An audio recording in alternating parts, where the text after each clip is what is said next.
Baba.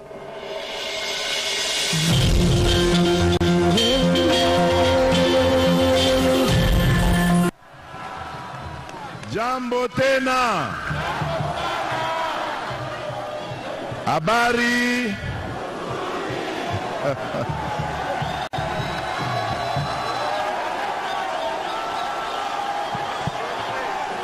Bon, vous allez me permettre de continuer en français parce que Swahili yangu iko kidogo.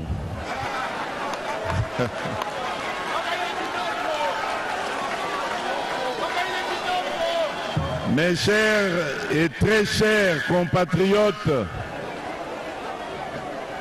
je tiens d'abord à vous remercier infiniment pour votre mobilisation depuis ce matin pour nous réserver à la première dame, à ma délégation et à moi-même cet accueil chaleureux qui prouve que ce que vous avez posé comme acte le 20 décembre 2023 était un acte de confiance en ma personne.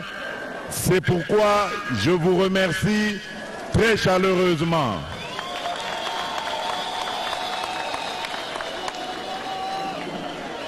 Comme vous le savez, très chers compatriotes, durant la campagne électorale, j'avais défendu 6 engagements que j'ai pris devant vous et que j'ai promis de réaliser une fois que vous me renouveliez votre confiance. Comme c'est le cas, que vous m'avez renouvelé donc cette confiance, je tiens à vous dire que ma priorité sera mise sur ces 6 engagements. Je vais vous les rappeler rapidement. Le premier engagement concerne la jeunesse.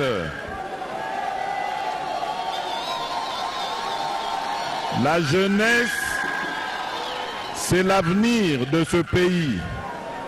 Et nous avons une jeunesse très riche et très ingénieuse. Une jeunesse très active. Faites attention, faites attention. Enlevez les barrières pour éviter des accidents. Cordon de sécurité, enlevez les barrières. Les mouvements de foule peuvent être très, très dangereux pour la vie de nos concitoyens qui sont là. Voilà. Maintenant que c'est en ordre, donc je vous disais que mon engagement prioritaire, c'est par rapport à la jeunesse, cette jeunesse sur laquelle je bâtis l'avenir de la République démocratique du Congo. Nous avons commencé avec la gratuité de l'enseignement primaire. Nous allons, si Dieu le veut, continuer avec la gratuité dans l'enseignement secondaire.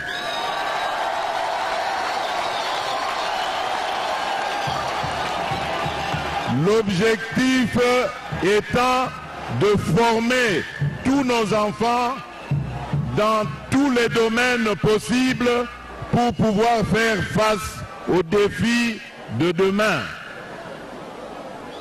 Et aussi, après leur formation, de pouvoir leur fournir toutes les possibilités nécessaires pour accéder à l'emploi. Et donc, mon premier engagement, c'est la création d'emplois des jeunes. Vous avez vu, nous avons commencé avec Kiko. Nous espérons que cette initiative, que la reprise donc du fonctionnement de l'usine de Kiko, qui était à l'arrêt depuis 33 ans, va créer beaucoup d'opportunités ici à Kipushi pour nos jeunes. Il y aura des milliers d'emplois directs et indirects. Et de ces emplois, beaucoup donc d'opportunités de relance de l'activité économique ici à Kipushi. Nous avons l'intention de multiplier ce genre d'initiative à travers toute la République et en faveur de toute notre jeunesse. Bien évidemment, je vous ai parlé des défis de demain. Eh bien, ces défis font l'objet de mon deuxième engagement, celui de garantir et de rétablir la sécurité sur l'ensemble du territoire national. Car vous savez très bien, chers compatriotes, que notre pays est en danger.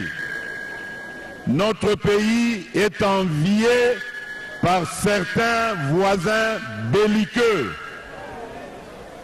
qui mettent tout en œuvre pour déstabiliser la République démocratique du Congo. Et malheureusement, ils sont aidés dans cette basse besogne par certains de nos compatriotes. D'autres avaient même concouru avec nous aux élections et ayant échoué à cette épreuve, ils préfèrent aller dans la voie de la déstabilisation de la République démocratique du Congo. D'autres avaient choisi carrément le boycott des élections parce qu'ils préparaient dans leur esprit la déstabilisation de la République démocratique du Congo. Et parmi les zones visées dans notre pays, il y a le Haut-Katanga. Voilà pourquoi, chers jeunes, parce que c'est à vous qu'ils vont chercher à s'adresser pour vous manipuler et vous entraîner dans les activités de groupes armés qui vont vous obliger à prendre des armes et à les retourner contre vos propres frères, vos propres sœurs, vos propres parents. Lorsque ces gens-là viendront vous solliciter, je vous demande de leur opposer l'esprit patriotique. Vous devez les dénoncer afin que la justice puisse s'occuper d'eux. Le troisième point, le troisième engagement concerne l'amélioration du pouvoir d'achat.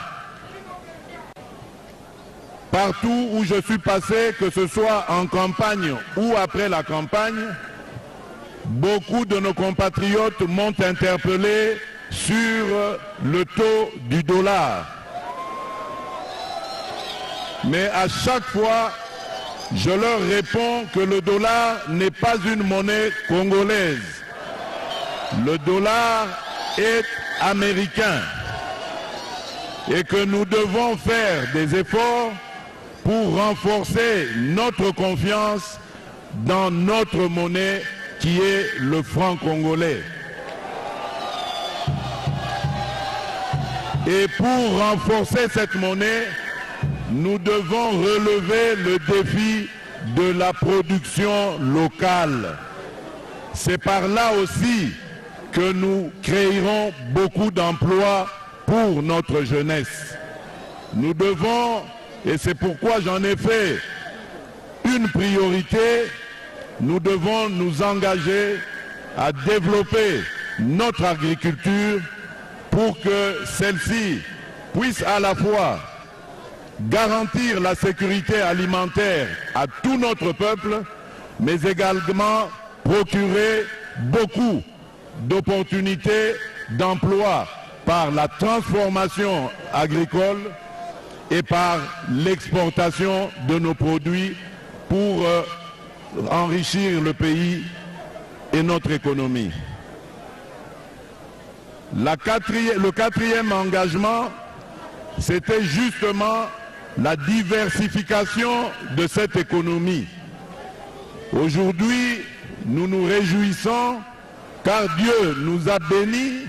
Il a béni la République démocratique du Congo, son sol et son sous-sol, mais nous avons tendance à privilégier le sous-sol et oublier le sol. Je viens de vous démontrer ici comment l'agriculture peut constituer une opportunité intéressante pour créer des millions d'emplois en République démocratique du Congo. C'est ça, la diversification de notre économie en sortant des mines qui un jour vont s'épuiser et en allant sur d'autres secteurs, en les développant pour évidemment avoir des retombées qui vont être bénéfiques pour nos populations, mais aussi pour notre économie.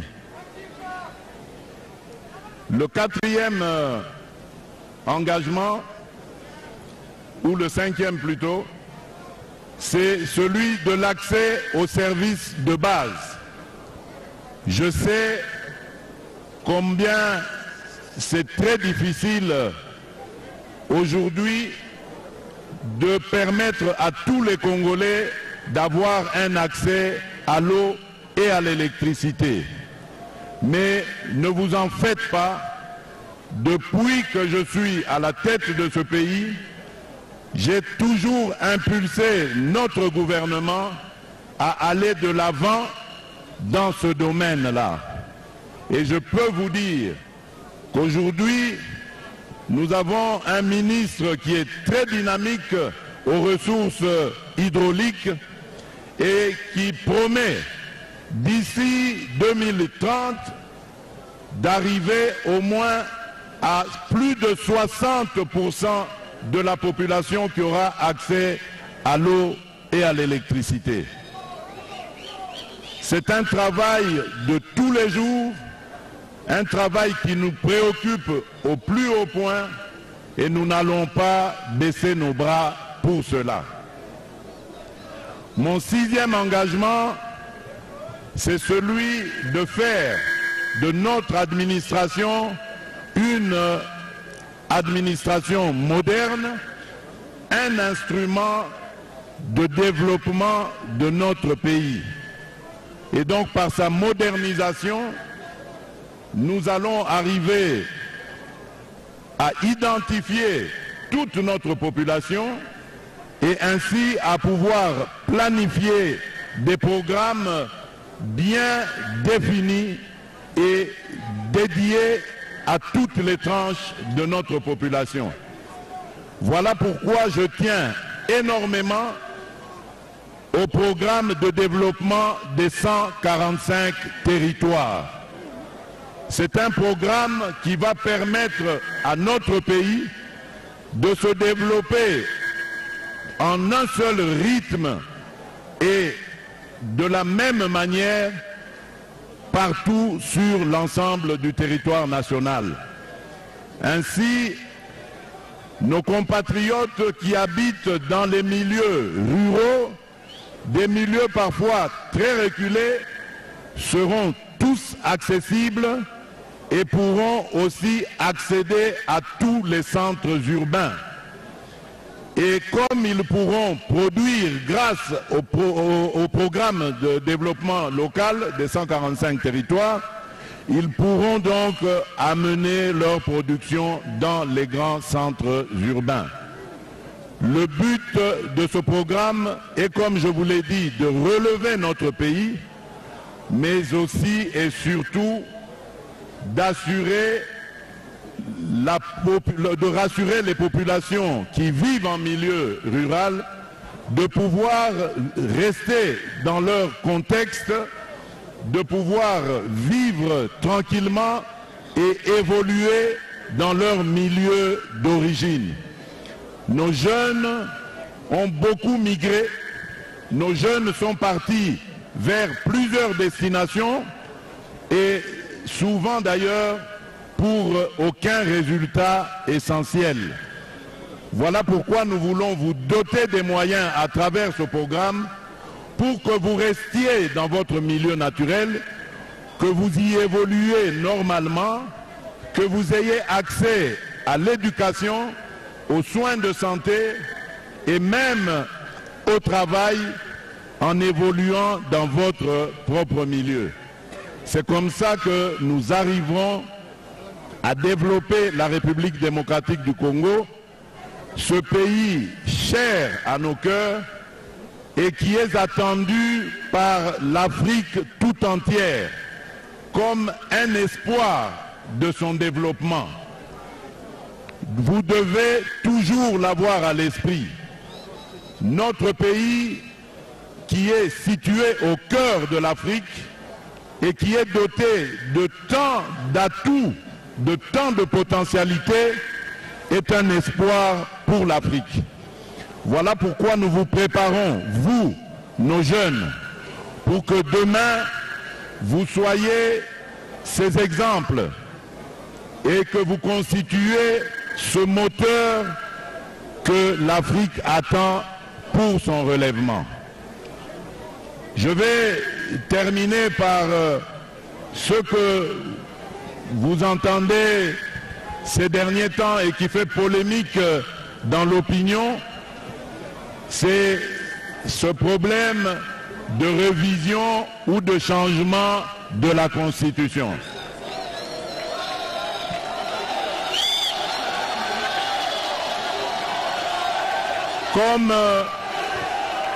Comme je l'ai dit hier à nos compatriotes de Lubumbashi,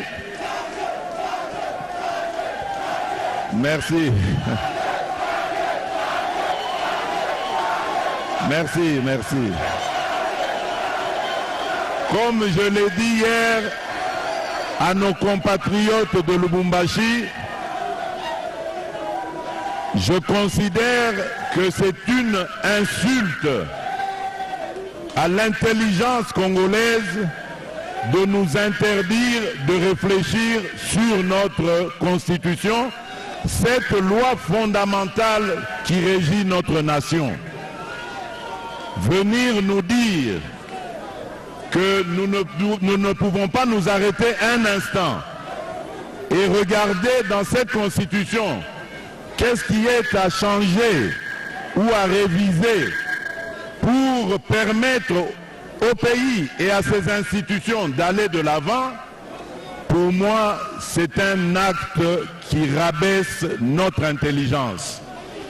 Et donc, je n'en tiens absolument pas compte. Et je redis ici ce que j'ai dit hier, l'année prochaine, dès que le moment arrivera, nous allons mettre sur pied une commission qui va se pencher sur l'examen de cette Constitution et ensuite proposer dans un premier temps aux élus ce qu'il y a lieu de faire, quitte à arriver jusque même à la consultation populaire. Mais on ne m'empêchera pas, alors que je suis garant du bien-être et du bon fonctionnement de cette nation, notre pays, de trouver les voies et moyens nécessaires pour améliorer tant soit peu le quotidien de mes compatriotes. Je compte donc sur votre soutien et je vous prie de ne pas vous laisser manipuler par des discours politiciens, des discours démagogiques, car la plupart de ceux qui s'opposent à cette démarche aujourd'hui, hier, ils avaient soutenu la révision ou le changement de la Constitution. Voilà malheureusement le genre d'élite, de leaders, que ce soit politique ou autre, que nous avons dans notre République. Des gens qui ne savent pas tenir parole, qui ne savent pas respecter leurs engagements. Ils ont dit une chose hier et aujourd'hui ils disent le contraire parce qu'ils sont manipulés par des officines étrangères qui ont tout intérêt à voir les Congolais divisés et le Congo émietté. Nous allons nous ériger tous comme un seul homme et je demande au peuple congolais, particulièrement au peuple de Kipushi, de me faire confiance et de se liguer derrière moi pour faire barrage à ce genre d'individus.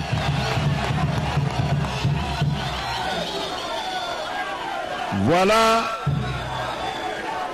Batoto Yakipushi, ce que j'avais à dire en substance dans mon message vous adresser aujourd'hui. Je compte sur vous pour votre accompagnement dans ces défis nombreux que nous avons à relever pour notre pays. Et je vous souhaite le bonheur aujourd'hui que l'usine de Kiko est en marche. Je sais que les activités vont reprendre. Le sourire va revenir sur les lèvres des enfants de Kipushi et nos malheurs ne seront plus qu'un lointain mauvais souvenir. Que Dieu bénisse la cité de Kipushi. Je vous remercie.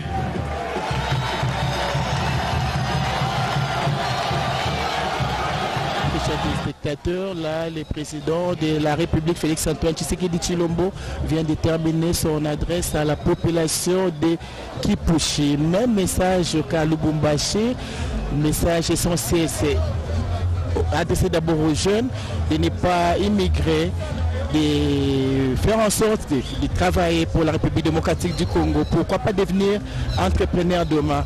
Quant à la sécurité, qui ne se laisse pas manipuler par des étrangers, qui se rangent derrière les chefs de l'État, et ensemble nous aurons la victoire, a dit Félix-Antoine Tshisekedi Tshilombo. Jusqu'à c'est une adresse qui aura duré 20 minutes. Le président de la République a commencé à 17h20 local, 16h20 heure de Kinshasa, pour terminer à 17h40. Le président de la République est revenu sur ses propos tenus hier à Lubumbashi, à 30 km d'ici, au sujet de la révision constitutionnelle. Il explique le bien fondé de cette démarche qui, par ailleurs, commence en tout cas à avoir l'adhésion populaire. On a vu hier comme aujourd'hui la population scandée, réviser la Constitution. C'est une réaction spontanée. Croyez-moi, et le président de la République a demandé le soutien de cette population. Kipushi est aujourd'hui en effervescence. Au cours de 30 dernières années, c'est la deuxième fois qu'il reçoit un chef de l'État. Le dernier chef d'État qui est passé ici, c'était Mzé Laurent Désiré Kabila. C'était en 1999. Mzé est passé ici et aujourd'hui, voilà, plusieurs décennies après, c'est Félix-Antoine Tshisekedi Tshilombo qui vient signer carrément ce qu'on appelle la résurrection. Donc Kipushi, la renaissance. Alors, oui. Nous les natifs de Kipushi, nous qui sommes nés grâce à cette mine-là, qui avons grandi, qui sommes devenus par cette mine-là. Et donc, Kipushi est en train de renaître. Parce que c'est cette ville que tout sera impacté par rapport à notre économie. Et Kipushi sera connu du monde du fait de pouvoir avoir sur son sous-sol la plus grande concentration de zinc au monde. Autant le président de la République et tous les autres qui se sont exprimés l'ont d'ailleurs reconnu. On ne parlera plus désormais que du cobalt, que du coltan, mais on parlera aussi du zinc, parce qu'il s'agit aujourd'hui d'une matière précieuse rare et qui répond aux exigences actuelles sur l'aéronautique, sur la médecine. Et c'est donc une matière stratégique et c'est un honneur pour la République démocratique du Congo que de pouvoir... L'honneur pour la cité minière de Kipushi. Parce qu'aujourd'hui, le monde parlera de cette petite cité dont nous avons réclamé tant de fois qu'elle devienne une ville, je pense que de par les activités de Ivanhoe en partenariat avec la GECAMIN, nous allons obtenir aussi les statuts de ville parce que c'est assez grand pour ce travail qui va se faire avec les aides. Nous avons senti l'amélioration de la vie sociale ici avec... il n'y a pas un point de... J'allais même dire de la République démocratique du Congo qui a de l'eau potable comme à Kipushi. Et de l'électricité. L'électricité également. En continu, il n'y a jamais eu de coupure ici.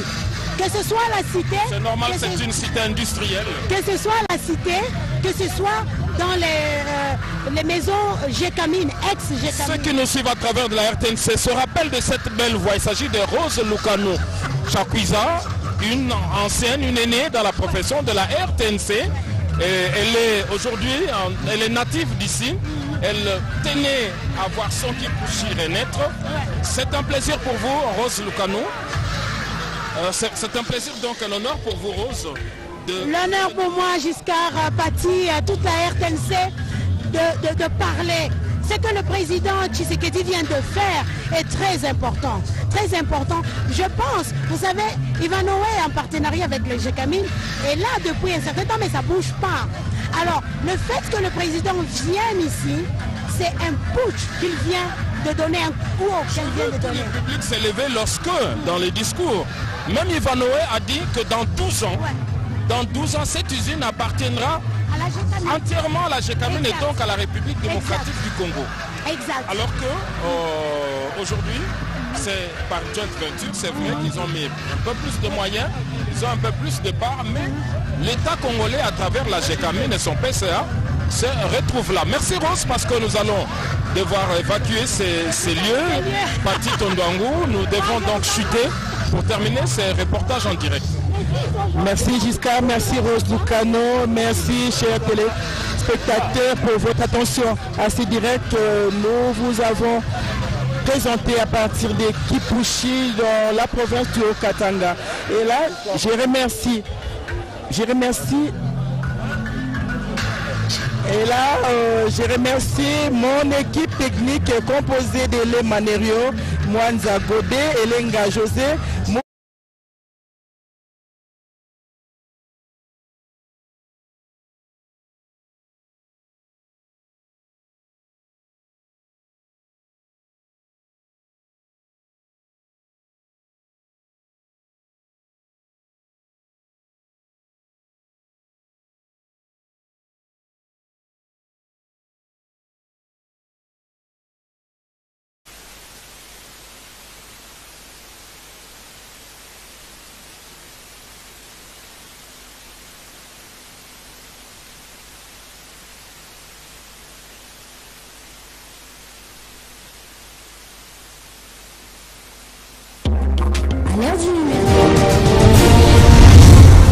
Congo Avenir. Mboka ya Bakongo.